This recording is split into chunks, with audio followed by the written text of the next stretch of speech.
Screen share हो रही है, विजिबल है? Yes ma'am. यस। ठीक, आज हमने क्या करना है, वाटर रिसोर्सेज, ठीक है। क्या पढ़ेंगे आज, वाटर रिसोर्सेज। ये भी एक नेचुरल रिसोर्सेज का ही जो है ये आगे पार्ट है, ठीक है।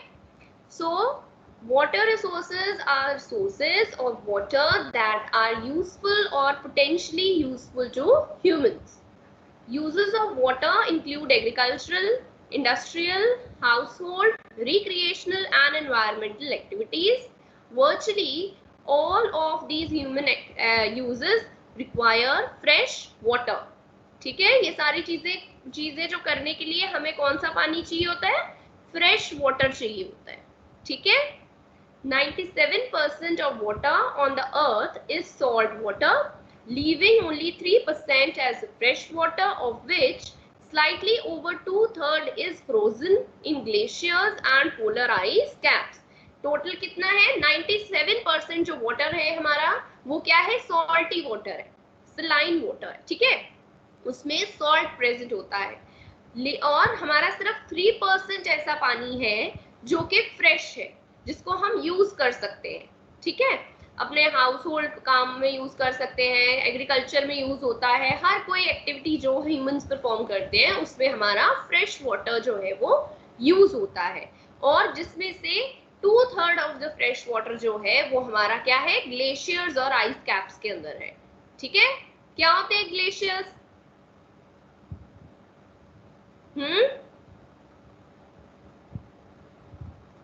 ग्लेशियर क्या होते हैं,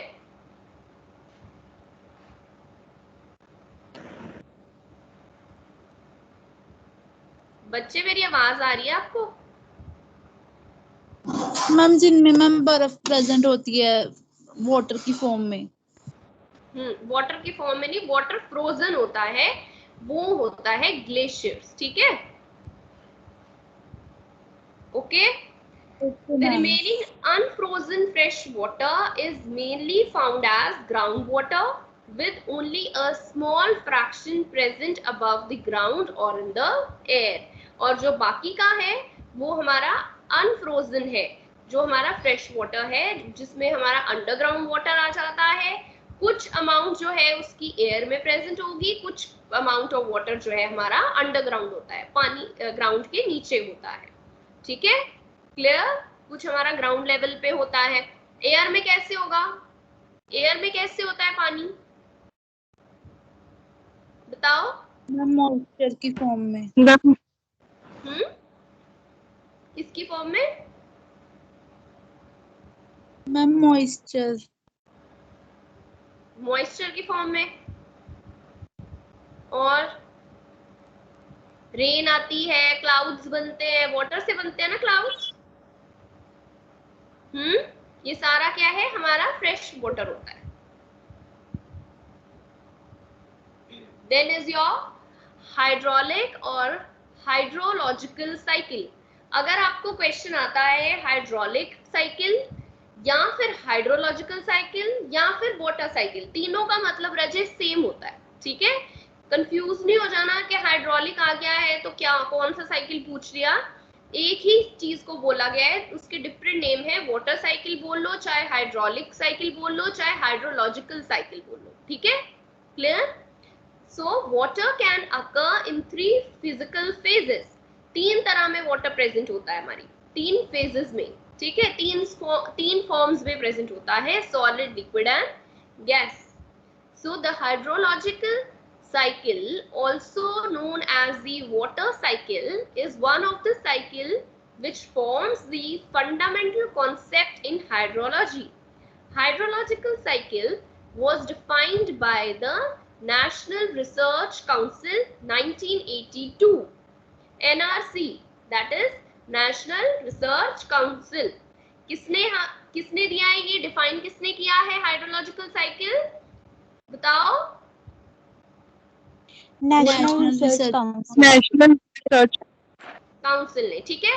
अब देखो इसमें एक चीज और नोटिस करो, जिस तरीके से मैंने यहाँ पे नेशनल रिसर्च काउंसिल को हाईलाइट करा हुआ है 1982, that means this is an important thing, है ना, तो मैंने इसको हाईलाइट कर दिया रेड कलर से। इसी तरीके जब आप क्वेश्चन राइट कर अपना आंसर लिखते हो क्वेश्चन का, तब कुछ इंपॉर्टेंट अगर है तो आप हाईलाइट नहीं कर सकते, तो आप उसको पेंसिल के साथ अंडरलाइन कर दो, ठीक है, क्लियर, सो दैट पता चल जाए। अब यहाँ पे हमारा सपोज ये मैंने आंसर ही लिखा हुआ है, तो मुझे देखते सारे पता चल रहा है कि नेशनल रिसर्च काउंसिल 1982, मेरे को पता लग गया, इंपॉर्टेंट पॉइंट डाला हुआ है, ठीक है, क्लियर,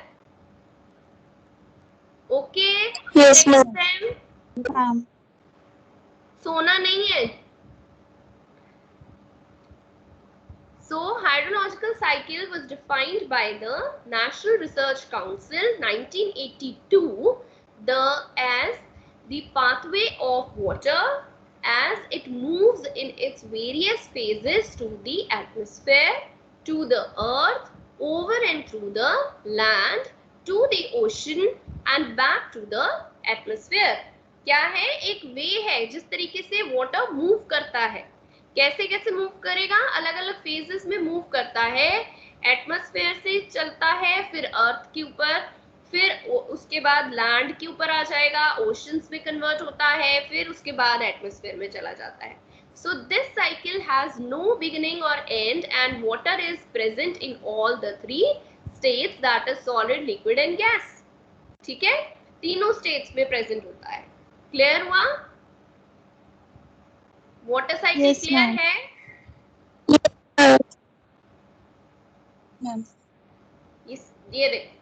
ये देखो कैसे दिया हुआ है, एटमॉस्फेयर में जा रहा है, ठीक है, ओशन से चला, ओशन से कंडेंसेशन हुई, चेंज हुआ, इवेपोरेशन हुई है, ठीक है, फिर एटमॉस्फेयर में गया, वाटर क्लाउड्स की फॉर्म में चला गया, ठीक है, उसके बाद फिर से आइस और स्नो की फॉर्म में कहीं कहीं चला गया है, रेन आ गई तो नीचे आ गया, फिर से ग्राउंड वाटर में चला गया।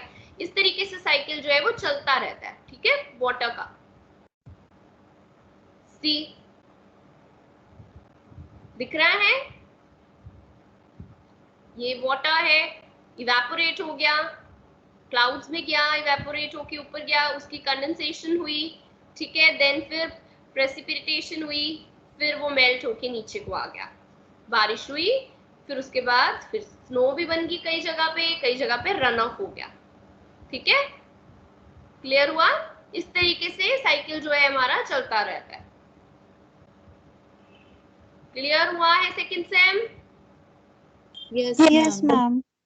Okay, then comes your fresh water. So fresh water is water that contains only minimal quantities of dissolved salts, thus distinguishing it from sea water. Sea water से distinguish होता है, अलग होता है। Sea water में क्या होता है, salts ज्यादा present होते हैं, ठीक है, और फ्रेश वाटर में जो सॉल्ट्स होते हैं वो कम प्रेजेंट होते हैं, बहुत ही कम प्रेजेंट होते हैं प्रेजेंट, लेकिन बहुत कम, मिनिमल क्वांटिटी में प्रेजेंट होते हैं, ठीक है। All fresh water ultimately comes from precipitation of the atmospheric water vapor reaching inland lakes, rivers and groundwater bodies directly or after melting of snow or ice.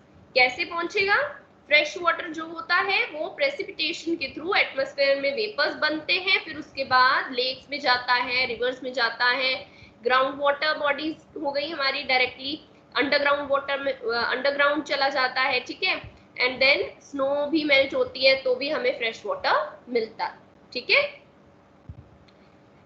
अब fresh water जो होता है वो हमें उसके दो मेन सोर्स है, ठीक है, दो मेन सोर्स है, और भी सोर्सेस हैं उसके, लेकिन मेन जो टू सोर्सेस हैं, first is your surface water and second is your ground water, right. Surface water जो है वो हमें किस फॉर्म में मिलेगा, सॉलिड फॉर्म में मिलेगा और लिक्विड फॉर्म में मिलेगा। सरफेस वाटर मतलब जो सरफेस के ऊपर प्रेजेंट है, ठीक है, वो सॉलिड फॉर्म में मिलता है और हमें लिक्विड फॉर्म में मिलता है। सॉलिड फॉर्म में हो गया आइस की फॉर्म में, हमारे ग्लेशियर हो गए, हमारे सरफेस के ऊपर है, अर्थ के सरफेस के ऊपर है, सो हमें माउंटेन कैप्स हो गई, आइस कैप्स हो गई, है ना, वो हो गई, ये सारी किस है, सॉलिड फॉर्म में मिलेगा। और लिक्विड फॉर्म में हमारे रिवर्स हो गए और लेक्स हो गए।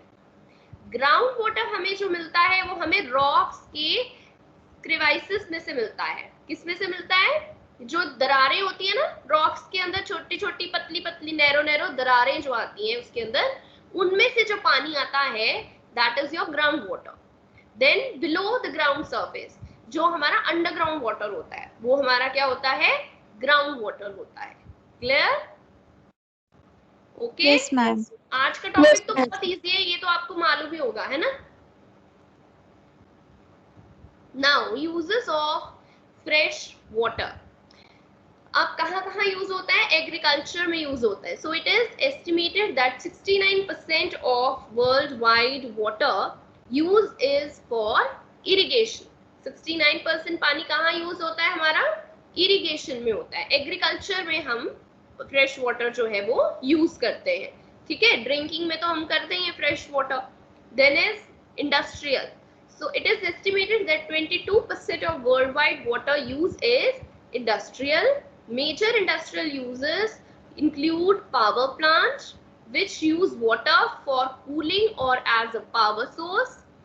For example, hydroelectric plants or and oil refineries, which use water in the chemical processes, and manufacturing plants which use water as a solvent. Right? So industries में 22% जो है हमारा फ्रेश वाटर यूज होता है। Hydro electric plants में use होता है power generate करने के लिए, ठीक है? ऑयल रिफाइनरीज में यूज कर सकते हैं हम केमिकल प्रोसेसेस को करने के लिए, ठीक है? देन हमारा वाटर एज अ सॉल्वेंट भी यूज होता है। सॉल्वेंट क्या होता है? सॉल्वेंट क्या होता है?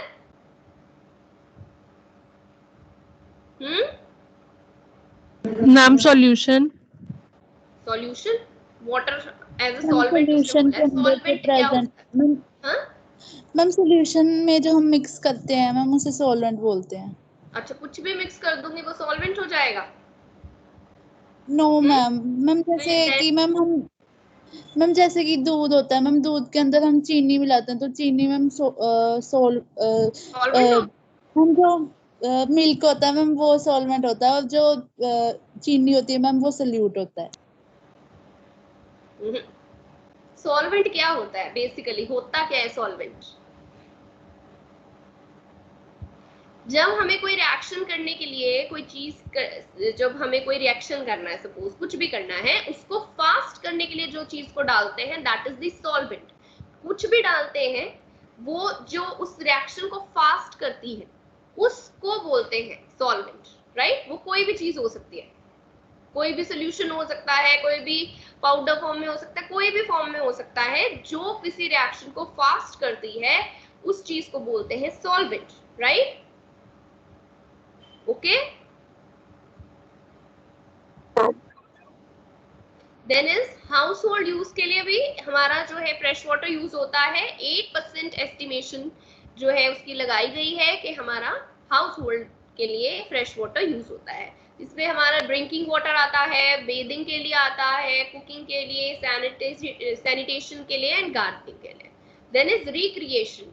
Recreational water use is usually a very small but growing percentage of total water use. Recreational water use is mostly tied to reservoirs.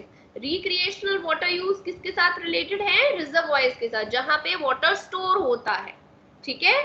Then environment. Environmental water usage include artificial wetlands, artificial lakes intended to create wildlife habitat, fish ladders and water releases from the reservoirs timed to help fish spawn. ठीक है? सो हमारे environment के लिए भी, fishes के लिए चाहिए, wild life की हैबिटेट रहने के लिए उनको चाहिए, ठीक है? इन्वायरमेंट के लिए प्लांट्स को चाहिए पानी, हर सबको ये कौन सा पानी चाहिए? फ्रेश वाटर चाहिए, बिकॉज सलाइन वाटर के अंदर जो है उनको वो खराब हो जाएगा। अगर प्लांट्स, हम जो हमारे फॉरेस्ट में प्लांट्स होते हैं, अगर उनको सलाइन वाटर दे देंगे हम तो वो खराब हो जाते हैं, राइट? सबके लिए क्या चाहिए? फ्रेश वाटर चाहिए, एनवायरमेंट के लिए भी। क्लियर हुआ?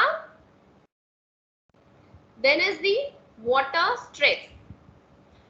The concept of water stress is relatively simple According to the World Business Council for Sustainable Development, it applies to situations where there is not enough water for all uses, whether agricultural, industrial or domestic.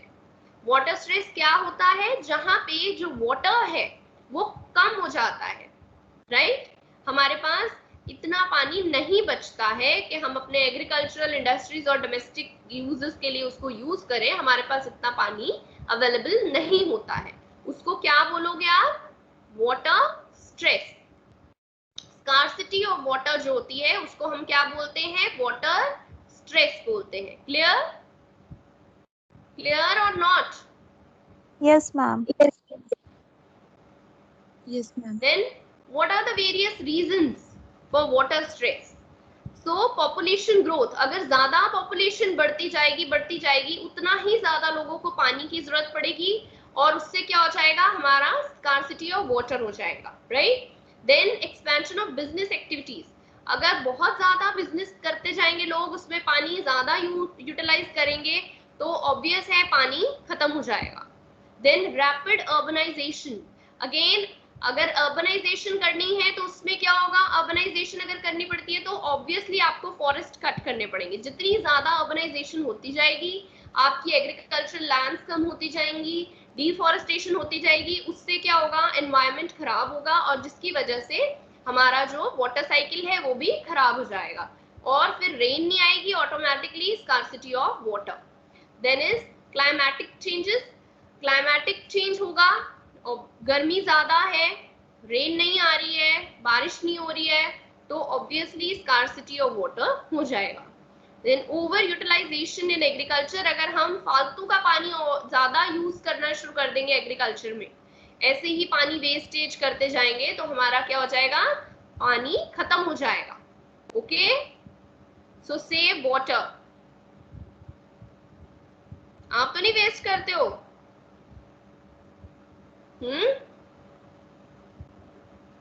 No, ma'am. Second semester तो सोता ही रहता है। पहले जब new classes start हुई थी ना, बहुत एक्टिव थे, अब बहुत वो हो गए हो, ना कोई जवाब दे रहे हो ना काम कर रहे हो, क्या हो गया? हाँ, नींद आ रही है? No, ma'am. फिर No, ma'am. सारी क्लास तो मुझे लगता है सो रही होती है, बोलती भी नहीं है, कुछ पूछ ही जाओ।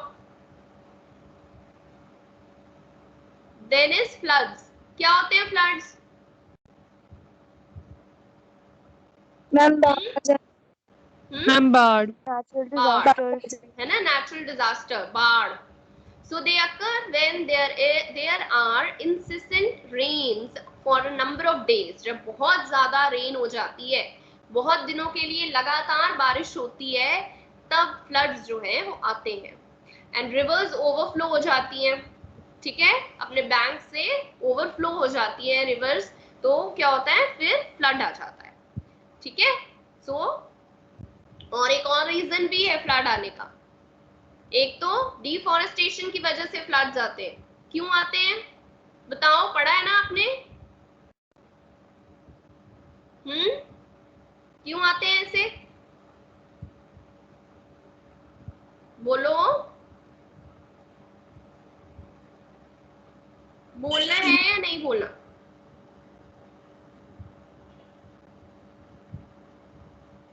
मैम क्योंकि वो हमारी वाटर साइकिल में बहुत इम्पोर्टेंट रोल प्ले करते हैं।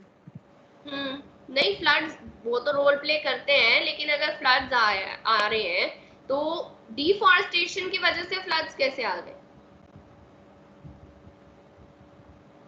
बताओ। हाँ जी रूबी, बताओ। Ruby,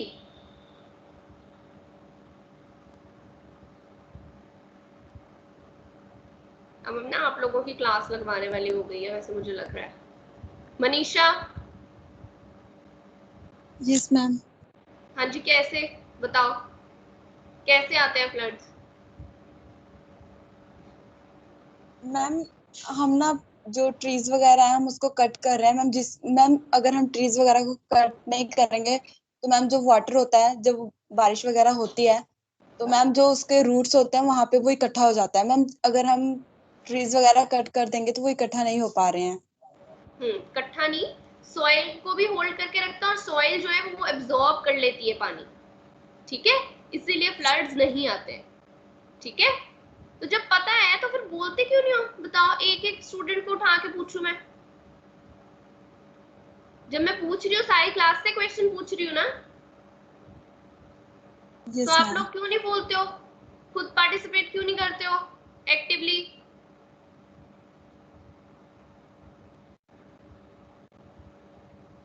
Now, causes of flood. So flood is usually a result of natural causes. It may also be caused by man-made factors. It causes huge damage to life and property. There are many different causes leading to flooding. Some prominent among them include massive rainfall. बहुत ज़्यादा अगर rainfall होती है तो floods आ जाते हैं. Overflowing of the rivers, collapsed dams. Dams अगर टूट जाएं, डैम्स क्या होते हैं, जहां पे पानी हमारा स्टोर होता है फॉर इलेक्ट्रिसिटी, राइट। तो जब वहां से अगर कोई डैम टूटता है तो वहां पे बहुत ज्यादा पानी होता है, जिसकी वजह से क्या होता है, फ्लड आ जाता है, right.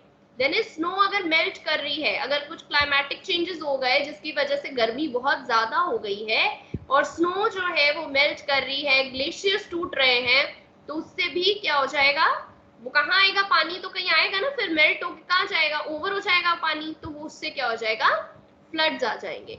Then again deforestation and climatic changes, then is emission of the greenhouse gases, that the burning of the fossil fuels, the industrial influences, the pollution, all is depleting the level of the ozone layer and increasing the level of greenhouse gases, becoming a major cause of man-made flooding. आपकी ozone layer खराब हो रही है क्योंकि industrial जो pollution है उसकी वजह से, आप जो हम फॉसिल फ्यूल बर्न करते हैं उनकी वजह से, पोल्यूशन की वजह से ओजोन लेयर क्या हो रही है, डिप्लीट हो रही है, राइट। जिसकी वजह से ग्रीन हाउस लेवल की जो गैसेस है, that is the carbon dioxide, वो बढ़ी जाएगी तो फ्लड्स जो है वो कॉज हो जाएगा, ठीक है। Then next is drought. Drought क्या होता है?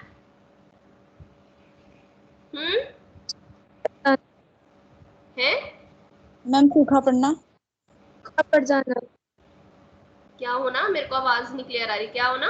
सूखा पड़ जाना, हाँ, सूखा पड़ जाना, good.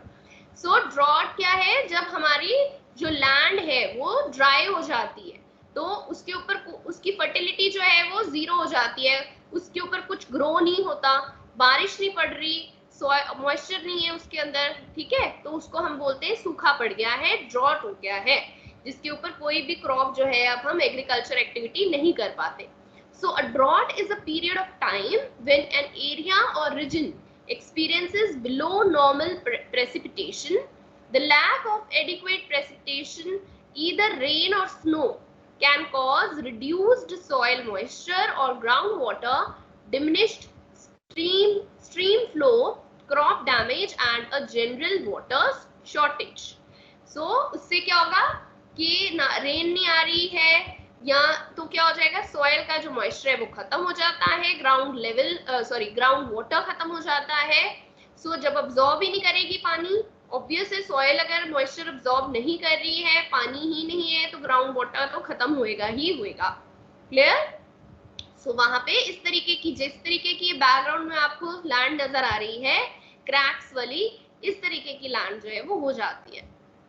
Then is what are the various causes for drought, that is rainfall or precipitation deficiency. rainfall कम हो जाती है जिसकी वजह से क्या हो जाता है, ड्रॉट हो जाता है। so droughts take place whenever there is prolonged period of rainfall deficiency for a season or more, and usually when there is lack of anticipated rainfall or precipitation. कि आपका एक पूरा सीजन ही अगर वहां पे बारिश नहीं हुई, रेनफॉल ही नहीं हुई है प्रॉपरली, बहुत कम हुई है या तो उसकी वजह से क्या होगा, ड्रॉट पड़ जाएगा। Then is human causes. Human activities play a relatively significant role in the management of the water cycle. Humans acts such as deforestation, construction and agriculture negatively impact the water cycle. जब water cycle disturb हो जाएगा human activities की वजह से, तो automatically drought पड़ेगा ही पड़ेगा, because water cycle disturb हो गया। There is drying out of the surface water flow. that lakes, rivers and streams are the primary suppliers of downstream surface water in various geographical regions around the globe. So in extremely hot seasons or because of certain human activities, these surface water flows may dry out the downstream, contributing to drought. क्योंकि बहुत ज्यादा अगर गर्मी हो रही है, season climatic changes आ रहे हैं, गर्मी के मौसम में जो है बहुत ज्यादा गर्मी हो रही है, तो उससे क्या हो जाता है, सूख जाते हैं ना हमारे रिवर्स एंड लेक्स वगैरह, सूख जाते हैं, हम कहते हैं पानी कम हो गया है, सूख गए हैं, तो उसकी वजह से भी ड्रॉट हो जाता है.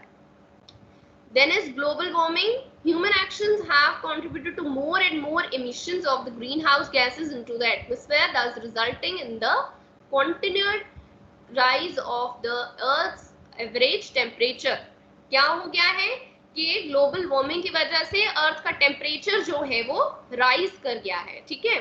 सो जिसकी वजह से इवेपोरेशन और इवेपोरेशन लेवल्स हैव राइजन. उससे क्या हो गया कि जो हमारा इवेपोरेशन का लेवल है वो बढ़ गया है, हायर टेम्परेचर ज्यादा हो गया है, ठीक है. और उसकी वजह से ग्लोबल वार्मिंग की वजह से हमारी ओजोन खराब हो गई है, वाटर साइकिल सारा डिस्टर्ब हो गया है, जिसकी वजह से क्या होता है, ड्रॉट होता है. क्लियर हुआ? Yes, ma'am.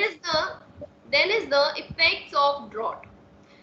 अब क्या क्या इफेक्ट पड़ जाएंगे अगर सूखा पड़ जाएगा, उसके क्या क्या हमें इफेक्ट्स झेलने पड़ते हैं. So environmental impact of drought, drying out of the water bodies.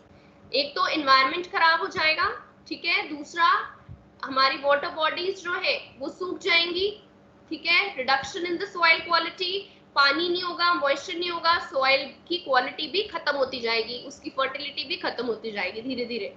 Then unsuitable conditions for plant and vegetation survival, क्योंकि plants को, vegetation को पानी की जरूरत होती है. जब वो ही खत्म हो जाएगा तो obviously उनके लिए favorable condition नहीं रहेगी. Then migration and even death of the animals and wildlife, कि जो animals हैं without water या तो वो migrate हो जाएंगे एक जगह से दूसरी जगह, या फिर obvious है कि उनकी death हो जाएगी without water. Clear? Clear हुआ? Yes. Yes, Yes, ma'am. ma'am.